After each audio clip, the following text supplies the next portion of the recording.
On Samus, Writing Reflexively and Finding My Voice by Inongo Lumumba Kasongo. Inongo Lumumba Kasongo, aka Samus, is a producer, rapper, and PhD candidate in science and technology studies at Cornell University. What can be said about Samus Aran that has not already been written, theorized, sung, or shredded? This was the question I asked myself when Ryan Fitzpatrick of Platinum Fungi approached me about possibly writing a piece for an anniversary celebration honoring the classic video game heroine on August 15th. For those unfamiliar with Samus, she is the protagonist of Nintendo's beloved Metroid franchise and the first playable female character I ever encountered. In the original Nintendo game, Samus traverses the planet Zebes in a full-body armor suit, wearing an arm cannon to square off against the evil Mother Brain. Upon defeating the boss, Samus's identity is revealed to be a woman. It was a revelation etched so deeply into my mind that when I began rapping and producing, I adopted the moniker Samus and eventually began sporting a 3D printed arm cannon at many of my live shows. In March of this year, I even planned a tour with rapper Mega Ran based on our shared affinity for video game characters with arm cannons, a tour that was sponsored in part by Platinum Fungi. My involvement in Platinum Fungi's Metroid celebration, therefore, felt like a natural fit. I told Ryan that I would be more than happy to write something about my namesake. Yet every time I sat down at my computer, I drew a blank. I had spent the past year riding the success of a Kickstarter-funded Metroid concept EP, devoted to telling Samus's story, and what more could I possibly say? As I tried to conjure up important ideas and themes that I may have overlooked in my retelling of Metroid, I eventually realized that the story of how the EP came to be could itself offer insights regarding the power of Samus Aran. Throughout the experience of drafting the project, I was forced to ask myself who I felt she really was, and how I was going to represent that woman across beats and rhymes. And in the process of asking these questions, I discovered not only who I am as an artist, but more importantly, why my voice matters. When I first began working on my Metroid EP at the end of 2013, my persistent anxiety had hit an all-time high. I was floundering in my PhD program, stressed by a failing relationship with my significant other, terrified about starting a new job, and dissatisfied with the trajectory of my music career. After lengthy conversations with respected colleagues, I decided that I would use Kickstarter as a platform to grow my fan base and release my biggest project to date. For a year, I had been toying with the idea of creating a Metroid EP, and timing finally felt right. But even after planning out all the painstaking details of the project, it still took several months for me to work up the nerve to launch the campaign, paralyzed by a fear of public failure and an even bigger fear of success. What if nobody contributes to the project? Or worse, what if the campaign really blows up? How am I going to manage everybody's expectations? My head throbbed at the thought of the nerd rage I would undoubtedly ignite when Metroid purists happened across my Black American retelling of the story. I was hip to how these things generally played out.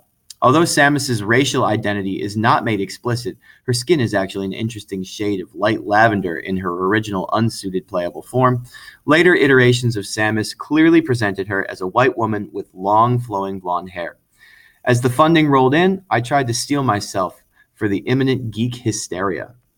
The campaign ended successfully toward the end of December, and I immediately began working on the album's beats. Amidst my ongoing battles with anxiety, I managed to keep all the production in the week. Amidst my ongoing battles with society, I managed to complete all of the production in the week following the new year. However, as January progressed and a busy semester loomed ahead, I still had not written any bars that I felt particularly good about. Each day I tried to write, and each day I produced nothing of value. Cloaked in the darkness of upstate New York winter and unable to make my words do what I wanted them to do, I began to feel hopeless. I had promised everybody the album would be completed by January, February at the latest, but it was becoming clear that I was going to miss these projections by a long shot.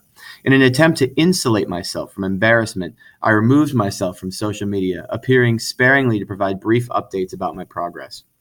Where I stumbled the most was in my approach toward representing Metroid's plot and aesthetics. Did it make sense to discuss the game chronologically in order of time, devoting each song to a different stage? Would it make more sense to focus on each song? Would it make more sense to focus each song on one of the many power-ups that Samus acquires throughout the game?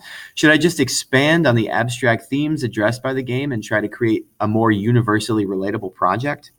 Metroid has always been so compelling to me, in part because it feels more like a puzzle than a standard side-scroller. In that regard, an EP that simply chronicled the different stages of the game did not seem particularly thoughtful. At the same time, a project focused exclusively on the themes of the game would not do justice to the intricacies of its presentation and progression. After considerable deliberation, I decided to stop thinking about Samus altogether. Instead, I turned inward and asked myself, what are the issues that are important in my life? Power Ups was the first track I completed in this way, a song about the many skills acquired by Samus over the course of the game. In the midst of my uncertainty about life, I found relief in waxing poetical about being unstoppable. Flexing my rap skills to discuss the prowess of my namesake reflexively began to empower me. Though I had not finished any other tracks, I decided to release the song on SoundCloud immediately upon its completion. I recall holding my breath waiting and then exhaling as the praise and excitement began to populate the timeline of the song. Instead of receiving angry messages about delays or judgment from hip-hop purists about my use of trap-style beats, I received powerful affirmations from longtime supporters and a few new fans. The positive reception armed me with the confidence to move forward with the rest of the project. Even though it was difficult to find extra time and energy, I pieced the project together slowly by asking myself what was important to me and reflecting on these concerns in Samus's story. I recall staying up late one night writing Cybernetic Armor, an introspective track about Samus's past, but more broadly about feeling perpetually out of place and alone. Brinstar addressed the absurdity of the planet on which Samus finds herself, a song that was largely inspired by the absurdity I found navigating life in the academy.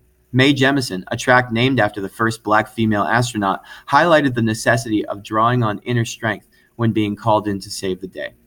It was that same kind of intestinal fortitude that I tried to summon on most days just to leave the house that semester. By the time I finished writing and recording all the tracks for the EP, it was May. The long winter was finally over, but I couldn't shake my deep sense of sadness. There was no way that anybody would continue to support me after my broken promises and subsequent litany of excuses regarding their undelivered Kickstarter perks. My hands shook as I typed an apology-laden message to my backers and sent them their respective download codes to the album. Several minutes passed before my phone began to chime and vibrate. I hesitantly glanced at my notifications as my chest tightened. The words "absolute masterpiece" flashed across my screen, and within moments a continuous stream of warm tears were trickling down my cheeks. I could not believe the excitement and love that began to flood my timeline. And as the next days and weeks and even months progressed, positive affirmations from my supporters multiplied. Not even a 4-month delay could shatter their faith in me. When I was navigating that lonely upstate New York winter and trying to make sense of my world, I could never have imagined the wonderful places that this project has since taken me. I had been preparing myself for my supporters who had never touched a Nintendo controller to throw up their hands in confusion and walk away. My supporters had often told me that I was bigger than video game music, to which some felt I was pandering. I had also been prepared to receive backlash from Metroid lovers raised on a different perception of Samus than the woman I was presenting. The woman that I had conjured up was both a bounty hunter and a social theorist. She was just as well versed in discussing her finesse with an arm cannon as she was in highlighting the insidiousness of cultural appropriation in the context of Miley Cyrus. Much to my surprise, people seemed to love my version of Samus as much as they'd loved her in her silent sprite form. Since I released another M last year, the sales and thank you notes have never let up. Every single day, I receive messages of love and excitement from people of color, gamers, feminists, hip-hop heads, activists, and all of the above. Listeners who learned about me through their passion for Metroid are now purchasing my first and second albums, projects that have nothing to do with Samus Aran, and instead have everything to do with the Congolese Ivorian girl from upstate New York. People who never had an interest in anything related to video games, Afrofuturism, or sci-fi now prominently display images of a space bounty hunter rocking an arm cannon on their computers and clothes. Through telling Samus's story, I have received support from important cultural critics like Jamie Broadnax of Black Nerd Girls and Son of Baldwin, as well as outlets like OK Africa, The Mary Sue, and the Austin Chronicle. I discovered that transcendent music occurs when an artist approaches her subject matter reflexively and accepts that her perspective can be an asset, even in telling someone else's story. And most importantly, I learned that whether I'm speaking as Samus or Samus with 2 M's, my voice matters, a message that is so necessary to hear at a time when some lives seem to matter so much more than others.